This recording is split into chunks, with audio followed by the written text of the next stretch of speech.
ఇక మర్యాద కోసమా వ్యూహాత్మకమా?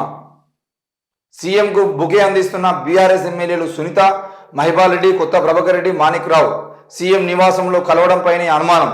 కారు పార్టీ వర్కింగ్ ప్రెసిడెంట్ ఆదేశాలు బేఖాతర్. కేసీఆర్కు సొంత జిల్లా నుంచే జలక్. హరీష్ రావుకు మొదలైన తలనొప్పి. హాట్ టాపిక్గా మెదక్ పాలిటిక్స్. రేవంత్ రెడ్డితో నలుగురు బీఆర్ఎస్ ఎమ్మెల్యేల భేటీ. ఉమ్మడి మెదక్ జిల్లా చెందిన నలుగురు బీఆర్ఎస్ ఎమ్మెల్యేలు మంగళవారం సీఎం రేవంత్ రెడ్డితో ఆయన నివాసంలో భేటీ కావడం రాష్ట్ర రాజకీయాల్లో చర్చనీయాంశంగా మారింది. కాంగ్రెస్ ప్రభుత్వం 6 నెలల్లో కూలిపోవడం ఖాయం, 2-3 ఏళ్ల తర్వాత మా ప్రభుత్వమే అంటూ బీఆర్ఎస్ నాయకులు ఏ విధంగా అయితే మాట్లాడడం జరిగిందో దానికి సంబంధించిన విషయంలో మరి ఏం జరుగుతుంది? మెదక్ ముఖ్యంగా ఆ కేసీఆర్, హరీష్ రావు నడిపించేటువంటి నియోజకవర్గాలు ఏవైతున్నాయో దానికి సంబంధించినటువంటి జిల్లా ఏదైతుందో అక్కడ నుండి వాళ్ళు పోయి మళ్ళీ కలవడం జరిగింది. ఈరోజు కేసీఆర్ను బొందబెట్టేటువంటి ప్రయత్నం మరి ఎమ్మెల్యేలు చేస్తున్నారా, లేదనంటే కేటీఆర్ మాట్లాడినట్టుగా, లేదంటే కడియం శ్రీ గారు మాట్లాడినట్టుగా 6 నెలల్లో ప్రభుత్వమే కూలిపోతుందని వాళ్ళ నాయకులు చెబుతున్నా కూడా కూలిపోయేటువంటి అవకాశం లేదు అని చెప్పేసి వీళ్ళు నమ్మి కాంగ్రెస్లో పార్టీలో చేరడానికి ప్రయత్నం చేస్తున్నారా? మొత్తానికి వర్కింగ్ ప్రెసిడెంట్ కేటీఆర్ తరచూ కామెంట్ చేస్తున్న తరుణంలో సీఎం బీఆర్ఎస్ ఎమ్మెల్యేల భేటీ హాట్ టాపిక్గా మారింది. ఇది మర్యాదపూర్వక భేటీ అని పైకి చెబుతున్నా పక్కా రాజకీయ భేటీ అనే చర్చలు మొదలయ్యాయి. లోక్సభ ఎన్నికలు జరగనున్న టైంలో ఈ మీటింగ్ మరింత ప్రాధాన్యత ఏర్పడింది. కేసీఆర్ సొంత జిల్లా ఎమ్మెల్యేలు.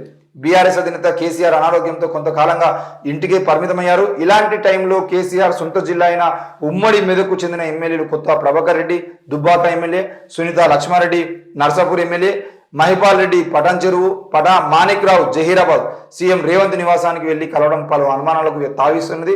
నియోజకవర్గ అభివృద్ధి పనుల కోసమని వారు చెప్తున్నప్పటికీ సచివాలయానికి బదులుగా నివాసానికి వెళ్లి కలవడం సరికొత్త ప్రశ్నలకు దారితీస్తున్నది. వర్కింగ్ ప్రెసిడెంట్ కేటీఆర్ అటు తెలంగాణ భవన్లో జరిగిన పార్లమెంట్ సన్నాహక సమావేశాల్లో ఇటు ట్విట్టర్ ద్వారా కూడా రేవంత్ను సవాల్ చేసే తీరులో ప్రశ్నిస్తుంటే ఈ నలుగురు ఆయన మాటలను బేఖాతరు చేస్తూ భిన్నమైన తీరులో స్వయంగా వెళ్లి కలవడమే రాజకీయ చర్చలకు కారణమవుతుంది. మరి లోక్సభ ఎలక్షన్స్ పై ఏమన్నా ఎఫెక్ట్ జరుగుతుందా, తెర వెనుక ఎవరున్నారు ఏంది అనే విషయాన్ని అయితే మనం వార్తలు చూస్తున్నాం. మరి ఈ నలుగురు ఎమ్మెల్యేలు కూడా ఈరోజు రేవంత్ రెడ్డిని కలిసేటువంటి ప్రయత్నం చేయడం వెనుకాల ఏముంది?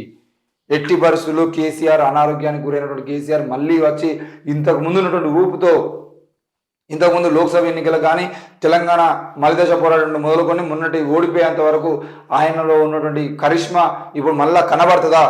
ఎట్టి పరిస్థితుల్లో కూడా మరి ఈ కేసీఆర్ వల్ల మనం రానున్న రోజుల్లో మెదకు నియోజకవర్గాల్లో ఉన్నటువంటి నియోజకవర్గాల అభివృద్ధి జరుగుతుందా?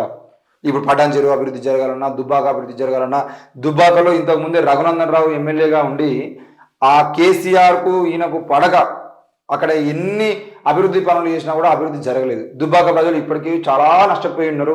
మరి ఏ నియోజకవర్గాలు అయితే బీఆర్ఎస్ పార్టీ ఎమ్మెల్యేలు లేకుండా బీజేపీ వాళ్ళు ఉన్నారో ఆ నియోజకవర్గాల్లో అభివృద్ధి అనేది శూన్యంగా ఉంది. ఈరోజు కరీంనగర్ ఎంపీ స్థానం చూసుకున్నా, లేదు అనంటే హుజరాబాద్ ఎమ్మెల్యే స్థానం సంబంధించిన విషయంలో ఈటల రాజేందర్ బీఆర్ఎస్లో ఉన్నప్పుడు మినిస్టర్గా ఉన్నప్పుడు ఎంత అభివృద్ధి జరిగిందో అందులో కేవలం 5%, 3% పనులు కూడా ఆయన బీజేపీలో చేరిన తర్వాత జరగలేదు. మరి కేవలం అధికార పార్టీలో ఉంటేనే మనకు అభివృద్ధి ఉంటుంది అని చెప్పేసి ఈరోజు అక్కడ ఉన్నటువంటి నాయకులు చాలామంది నమ్మిరు. సర్పంచులు, ఉప సర్పంచులు, ఎంపీటీసీలు, జెడ్పీసీలు కూడా మరి అధికార పార్టీకి, ముఖ్యంగా బీఆర్ఎస్ పార్టీ కాకుండా వేరే పార్టీ గెలిస్తే మళ్ళా మనం బీజేపీ ఈటల రాజేందర్ని గెలిపించుకుంటే తప్పకుండా నష్టపోతాం, 5 ఏళ్ల పాటు అభివృద్ధి ఉండదు అని చెప్పేసి సర్పంచులతో పాటు అందరూ మాట్లాడుకున్న విషయాన్ని మనం అక్కడ చూసి ఇప్పుడు ఈటల రాజేందర్ ఓడిపోవడానికి ప్రధాన కారణం కూడా బీజేపీ మీద నమ్మకం లేదు. ఈటల రాజేందర్ గెలిచేది ఉంటే ఈటల రాజేందర్ మంచోడే అని చెప్పేసి కొంతమందికి మాట వరుసకు ఉన్నా కూడా ఈటల రాజేందర్ ఓడిపోవడానికి ప్రధాన కారణం ఏంటంటే ఈటల రాజేందర్ గెలిచేది ఉంటే అభివృద్ధి ఉండదు, అభివృద్ధి శూన్యం. కాబట్టి బీఆర్ఎస్ గెలుతుంది కాబట్టి బీఆర్ఎస్ ఎమ్మెల్యేని గెలిపించుకుందాం అని చెప్పేసి కౌశిక్ రెడ్డికి పట్టం కట్టారు. మొత్తానికి అయితే కాంగ్రెస్ పార్టీ గెలిచింది కాబట్టి ఇప్పుడు కౌశిక్ రెడ్డి అక్కడ ఎమ్మెల్యేగా ఉన్నా కూడా అభివృద్ధి జరగాలంటే ఆయన కాంగ్రెస్లోకి రావడమా, లేదు అంటే 5 ఏళ్ల పాటు హుజరాబాద్ నియోజకవర్గం అభివృద్ధికి నోచుకోకుండా ఉండడం అనేది మాత్రమే జరుగుతుంది. ఇప్పుడు మరి ఈ ఎమ్మెల్యేలు మరి అంటే ముఖ్యంగా కేటీఆర్ మాటల్ని బేఖాతరు చేసి అయితే కలవడం జరిగింది. మరి కలిసిన క్రమంలో కేటీఆర్ ఏం చర్యలు తీసుకుంటాడు, ఎట్లా తీసుకుంటాడు, ఎట్టి పరిస్థితుల్లో ఊరుకునేది లేదు, ఇది సీరియస్గా తీసుకుంటున్నాం అని చెప్పేసి కేటీఆర్ చాలాసార్లు మాట్లాడిండు. మరి సీరియస్గా ఈ నలుగురు ఎమ్మెల్యేలు కలిపితే వారిని ఏమంటాడు ఏంది అనేది కూడా చూద్దాం.